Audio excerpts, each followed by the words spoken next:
কালেমা তো আরবিতে অনেকবার শুনেছেন, এবার তার বাংলা ব্যাখ্যাটা শুনুন। আমি সাক্ষ্য দিচ্ছি যে আল্লাহ ছাড়া কোনো মাবুদ নেই। হযরত মুহাম্মদ সাল্লাল্লাহু আলাইহি ওয়াসাল্লাম আল্লাহর প্রেরিত রাসূল।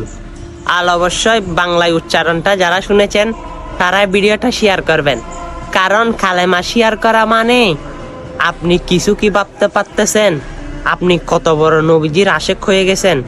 আসলে নবীজির আশেক হতে হয়, কারণ আমার নবী তো অনেক কষ্ট করে সাহাবায়ে একরামদের কাছে, বিধর্মীদের কাছে কালেমা বিতরণ করেছেন। আপনি তো সেই নবীর উম্মত, আপনার কি বিতরণ করতে কষ্ট হয়? মনে হয় আপনার ইমানের ত্রুটি রয়েছে। তাই অবশ্যই ইমানের ত্রুটিকে ফেলে রেখে এই কালেমার দাওয়াতটা সকল মুসলমানের কাছে পৌঁছে দেওয়ার চেষ্টা করবে। আমিন।